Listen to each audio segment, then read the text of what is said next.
there, friends and sane persons. Welcome to another episode of Wednesday Whimsy. My name's Kyle. It's Wednesday, and so that's why we're here. I'm a little early tonight, but I ended up having a scheduling conflict, so here we are. It is still Wednesday, and that's what matters. Regardless of whether it's your first time joining, Wednesday Whimsy is a short show that I do every Wednesday evening in which I talk about a board game topic, a top 10, a top 22, whatever I happen to be thinking about. It's often a game I've been playing a lot recently, and that's really no exception tonight, although I guess it's a game I played a lot, but, well, I'll talk about that in a minute. The game we're talking about is a great big game. It's a surprisingly huge box. It is a re-implementation of an older game that I loved when it came out and then got to like a little less, but, always had some fondness for. And then this is sort of a re-implementation, as I mentioned. The game, and it weighs a ton here, is Hoplomachus Victorum. I'm not going to hold this up for long because the box is full and it's heavy, and I'm not as strong as I look. So let's talk briefly about Hoplomachus Victorum, and I'll also talk a little bit about Hoplomachus Remastered, although this is specifically a discussion of the Victorum campaign.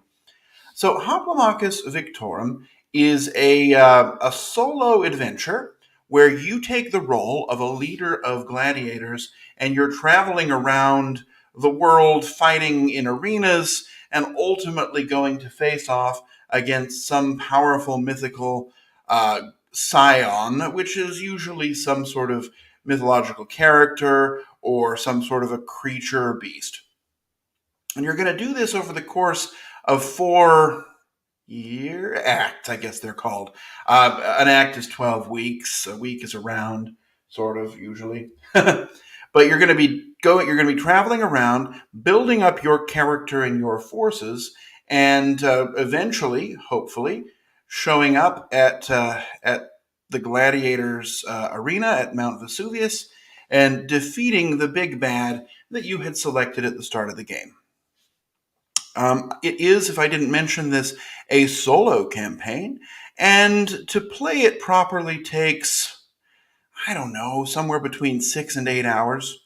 So it's a lot of solo play. But let's sort of talk about how it works.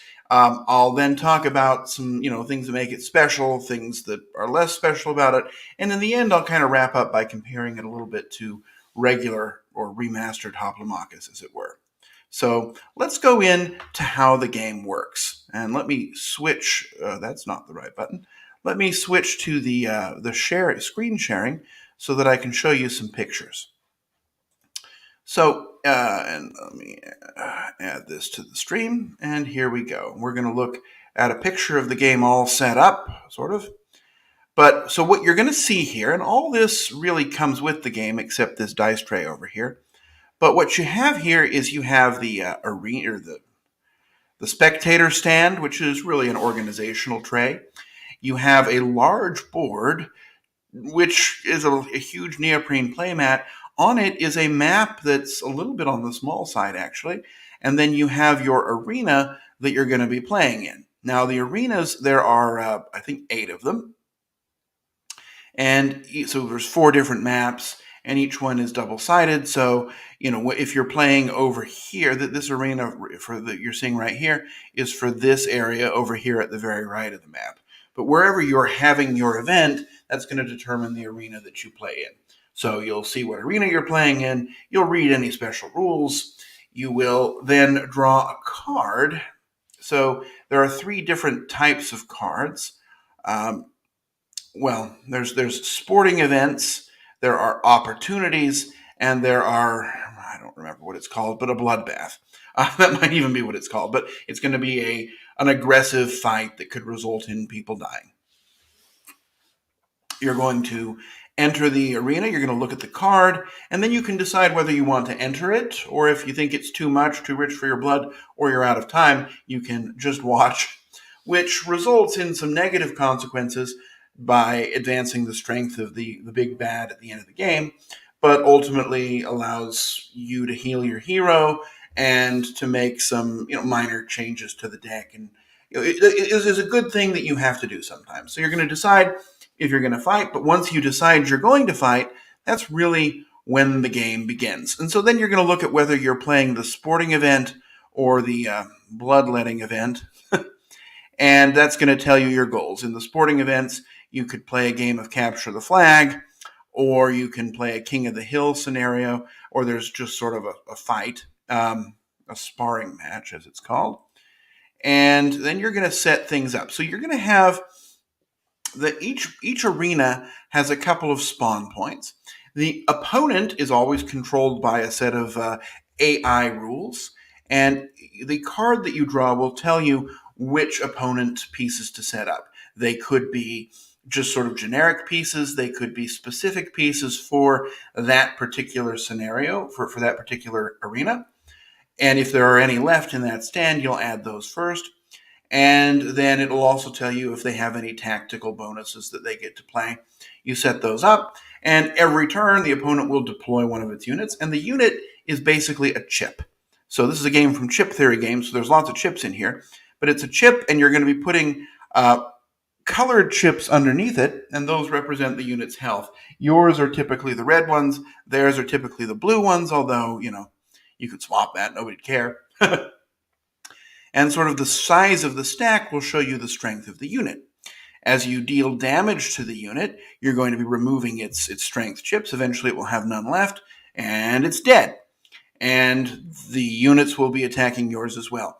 There's going to be, every arena has different priorities in it, and they come on these nice little plastic print. Oh, look at there we have the map. These nice little plastic printed cards, which I don't seem to be able to find. I can probably find one in my box, which is sitting on my lap, though. But it's going to tell you sort of where the enemies are going to go first, what they're going to try and do. And then when it's your turn, you can deploy a unit. You can then move all of your units, except the newly summoned ones. Those ones are stunned temporarily, as are the AI units, for that matter. And then ultimately the attacks are resolved by rolling different dice. So there are a bunch of different dice. They come in different colors. Here are some, since I don't know that I'll be able to find a picture. The game's new enough that I guess there isn't a lot of info out on it. But you're going to have these die. Oh, here we go. Here's an arena card. So, for example, this is one of the big bads. It's the one that's suggested to fight first. And, well, you'll see that it has different marks and targets it's going to go after. For example, a hero first, then the closest, then the strongest gladiator. It'll sort of tell you how it's going to work. And there's a different card for each arena. This is your camp sheet where you're going to record your stats.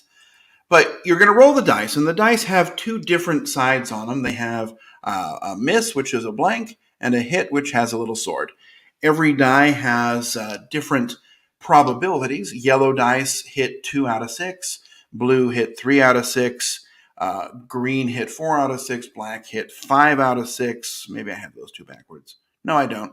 And then the red, there is a red die that hits 6 out of 6 times. It's kind of silly to roll a die that is always going to hit, but, I guess that's something you have to do at some point. Well, you can see a lot of the components too. But ultimately, your goal is going to be some sort of trying to defeat everybody in the arena. And if you achieve your goal, or it could be, for example, if you're doing a King of the Hill, you'll get a point for occupying certain key hexes, and after you get 6 points, then you win the match. If you win the match, you get some sort of bonus. If it was a sporting event, the non-lethal events, you get to take one of the characters, one of the opposing chips, if you would like, and take control of it to use in later matches. If it was a bloodbath event, then you're going to improve your hero's stats. You can improve your hero's health. You can improve your hero's command, which is the number of units you can actually have on the board. You can also improve the dice. So you can add a new die that you can roll when you attack, or you can You can increase so you could if you're rolling a yellow die, you could bump it up to a blue. And so you can gradually improve yourself by going through these events. After the end of a certain number of weeks, and that week it's always 12 at a maximum. You can kind of see this sheet, right? The sheet's going to show you you're going to check off a box each time, or I have one that's neoprene and you just move a little peg along. And every time you check one off, that's a week.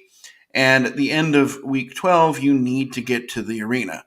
And you're going to have to skip every match you come to until you get to the arena. And the arenas are actually not all that easy to get to. They have these paths you have to go to, and they're not always super intuitive how to get there. But it's not like you just move next to it. You've got to follow specific paths, and you really have to plan it out. Like you can see here, this one here is the Pluto's arena, and you can only get there from this spot or this spot. You can't get there from this spot. So if you were over here, I don't know what those hands are. If you were over here, you would have to go all the way around in order to get there. So you've got to kind of plan that. And if you fail to get there in time, you're going to add banes to every time you check off a certain number of these scions influence, you're going to add these black chips to the bag, and those could come up, which are going to be bad, extra hard enemies, negative conditions to add to yourself, positive conditions to add to an enemy. Anyway, so you're going to do this for 4 acts. And at the end, of each fight, in the arena, there's a big bad you have to kill, the Primus. And after you've killed 3 of them, you go into the final act. And in the final act, you are eventually going to come up against the big bad that was pre-selected at the start of the event. Here you see a Hydra and a Toti. That might be something. It's a big monster. And then you're either going to win against this Prima or this Scion, or you're going to lose.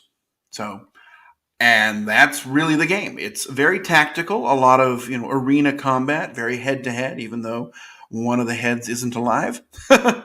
And that's how it works. So let's talk briefly about some things that make it special, and then we'll go into some more thoughts about it. So what makes the game special? Well, one thing is this is very much solo by design. It feels like someone sat down and said, I want to make a solo game that is a game for one first, and I'm not going to bog myself down with whether it's can be played by 7 people as well. Very solo rule heavy. Also, another thing that makes it special is that the solo rules and sort of the solo AI is designed in a way to make it user friendly. There's not, there is a system of priorities, as I kind of discussed, and I was trying to look for in this box. Like, for example, at the Vesuvian's arena, you can see, more you can't see. Well, I'm having some focus issues, but this table here at the bottom is always going to apply to show you what the bad guys are going to target and what their priority is. So it's not like you have to run through a flow chart. You just quickly look at that and it tells you, okay, this is what we do. The solo system is pretty clean for the most part. There are a few rules questions that come up now and then, but you can usually kind of go with what you think a solo player or another player would do as well if you run into a conflict. But it's pretty clean. It's not hard to manage, not a lot of overhead. Another thing that's really nice about it is that you're constantly improving your character and you're constantly improving your army. So at the end of, in the first round, you have just a couple of special abilities, but as you go through it, you're going to unlock more. Each hero has a deck of, 10 or so special hero powers, and you'll gradually unlock those throughout the game. You can also, from these opportunity cards that I mentioned, that's sort of that middle deck, there's spots where you don't have a match, you just pick up an opportunity card, and when you complete whatever goal that is, you cash it in to get either a special unit, a special tactic you can play, or one of those hero cards. And the hero cards are pretty interesting. And each of the game's sort of heroes, I think there's 8 of them, 8 different factions. Each of the heroes has a completely different set of abilities. And so as you play one campaign to the next, you're going to have a very different experience. And I think that's really quite remarkable. Another thing that makes it special, and this is not special for chip theory games, but it is for everybody else, is that the components in production are super high quality. I mentioned these cards, right? These cards are not printed on paper, they're printed on plastic. So if you found yourself bored and at the bottom of the ocean, you could probably play this. The mats are nice neoprene, heavy, nice quality, very fun to handle. There is, this company does neoprene on neoprene, so you have that huge playmat, and then you put your actual map in the middle of that, your arena map. So there's definitely a couple layers of mouse pads here. There's that nice arena seating, that token holder, which really keeps the game organized. Otherwise, you'd have huge stacks of cards everywhere and chips falling all over. This one keeps it really nicely organized. There's a nice bag to put chips in when you need to do that.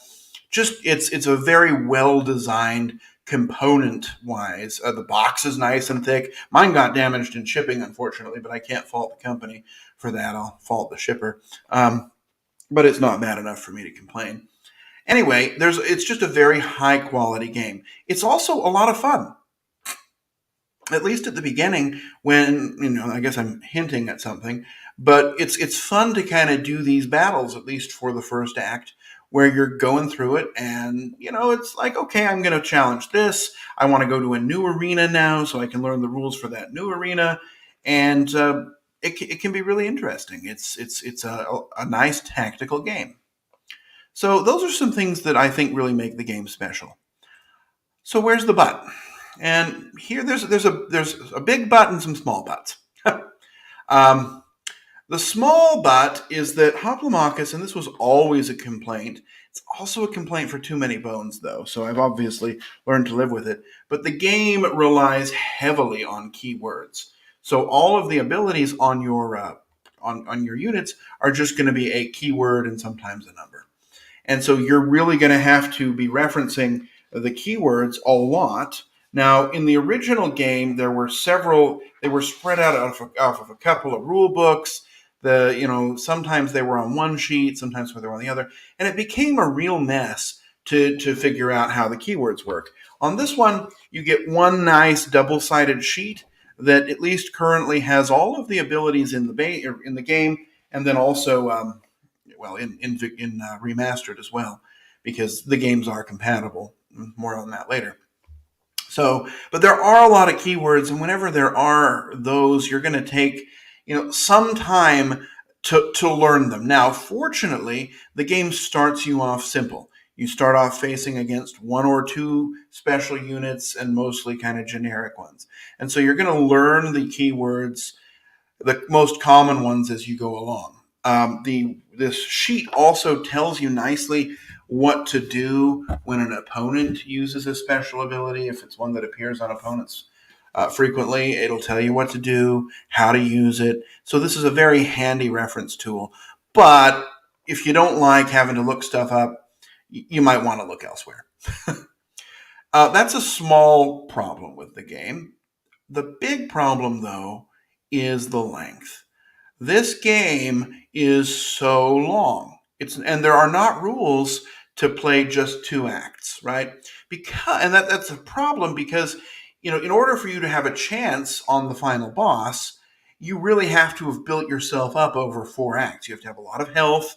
You have to have a lot of special abilities, a lot of really good units, and you really have to think about that as you're going along and as you're selecting things, which is a mistake I made on the first time. I didn't even look at the end boss. I said, I'll deal with that when I get there. And when I got to it, I got wrecked. So you have to be planning for this all along. But it's really long. I mean, that four of those acts, and each is going to be at least 7 rounds, and each round is going to be setting up an arena, learning the special rules, playing through a game, a match, a gladiatorial combat, and then resolving the cleanup step. And that can take a while. I mean, if you were to compare this to regular Hoplomachus, one of those scenarios would be a game session. So you're going to be playing, I don't know, at least 30 separate games as part of your campaign, and that's a long time. I mean, this I set this up on New Year's Eve in the morning, and I played it. I mean, first thing in the morning, I wasn't done until 4 or 5 p.m. It was just a very long, intense day. And if all of the matches were really different, that might be fun. The problem, though, is that there's 8 arenas, but you're going to be playing in the same arena 4 or 5 or 6 times in a row, depending on how you path it out. And you're really going to kind of get sick of playing King of the Hill on this elevated terrain in this sort of far right of the map, I guess east of the map. You'll get bored with that after a while. The different days can be very repetitive and can feel kind of monotonous. So, the problem isn't that the game isn't fun. It is that the campaign just is a slog. And I wish there were rules that would enable you to play just the final. I would love to play just one era, but I don't want it to be era one when I'm using basic units and have no special abilities. And I don't want to just guess how many special abilities to set up. I don't know. I didn't balance the game. And I think you really need to have that progression. I just wish there were a way to kind of quick start a 2 era game or a 1 era game where you face off against a Primus or you face off against the Scion and win or lose. I think that would be a perfect way to play this. And if the rules for that were in box, this game would get probably a whole point higher than it's going to get from me. So, it's a big negative. Another big negative, and I don't always talk about this, is the price. This game is ridiculously expensive. In fact, I don't remember how much. It's at least $140 though. Let me see if I can look that up while I'm talking. Um, but so Chip Theory Games, they're amazing. They do great business. They take good care of their customers. I love them, love them, love them. 2 of their games are some of my, Too Many Bones and Cloudspire are among my very favorite games of all time. And but they only sell direct. You cannot buy these games at a discount online store. You can't buy them at a local game store. Who cares about that? But yeah, it's $149.95. I'm assuming that shipping is included for that price.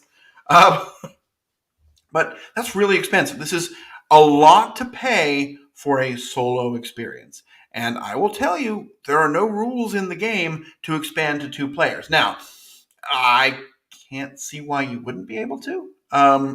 Maybe, I think you could set up these arenas and just play with another person, play a one-on-one match, but the rules are not there for that. And so you really have to be aware of that. So anyway, those are my negatives. Lots of keywords, very expensive, and very, very, very, very, very, very long. But with that, let's go into my final rating, and I'm also going to compare it to Remastered. I'm not going to compare it to Old Hoplomachus. Well, I will briefly. Old Hoplomachus was fine, but I quickly outgrew it. And I went back to it a couple years ago, and I was like, I think I'm done with this. The rules were really clunky. The special abilities were not easy to reference. There were some issues. I enjoyed it when it came out. It's what cued me into Chip Theory Games. But after a while, I just, I outgrew it, and their other games were ultimately better. But Remastered came out at the same time, and it takes base Hoplomachus, and I think its first expansion, maybe it was Origins or Lost Cities, I guess. And then it gives you sort of the rules for that, and you can play 2-player, you can play 1 player against a set of sort of waves of bad guys, 1 player against a big bad, which is almost the Scion in this, and you can also play a 4-player game, which is just lunacy. The best way to play it is 2-player, although the solo is not bad. If I were to buy only one of them, I'd buy Remastered just because you get sort of all the two-player components there and the two-player rules. But they're really the same game, and they're very compatible. In fact, you can take the units from. There are 7 factions in Remastered. There are 8 in Victorum. One of them, for whatever reason, isn't in there. I don't know why the Vesuvians aren't in there. But you could take the units, combine them, kind of build a deck. You could also take the ones from Victorum and put them into Remastered, and it gives you a lot of cross compatibility. I mean, the boxes are huge. The Victorum box is bigger, and Victorum's about $20 more if you want to buy it. But if you like one, if you loved Hoplomachus Remastered, you're going to feel the same about Victorum. It's the same game, just only solo and more of it. But if you hated Hoplomachus Remastered, you won't really like this at all. And if you hate this, you probably won't like Remastered. It's the same thing, just with multiplayer in it. But I rate them kind of the same. I would give them both an 8 out of 10, I think. If they cost about half as much, which honestly, I know these are high quality products. I think they should probably cost about half as much as they do. It really, the price is very off-putting. It's not something I could recommend that somebody go out and try, because if you don't like it, you've dropped a cool $150, and what are you going to do with it? I guess give it away or sell it, but I don't know. But what I will say, sort of as my final rating, 8 out of 10. It's a highly tactical and very interesting solo first design that offers lots of possibilities and lots to explore, although it is hampered by its price and playtime. So, one I would definitely recommend you try first.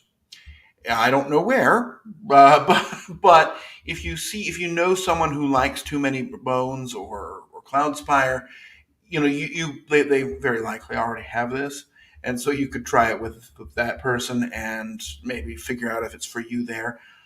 If you like tactical arena combat, this game definitely offers it, and it offers it in a streamlined and satisfying way.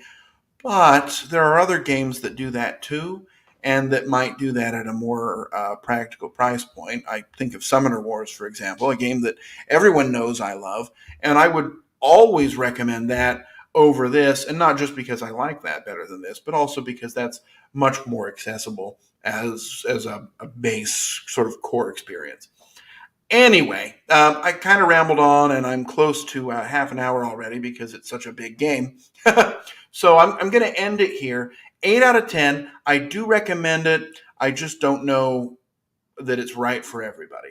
It's definitely right for me, though, and one I look forward to trying more and more, although I hope that the company or some fans will come out with rules for shorter campaigns.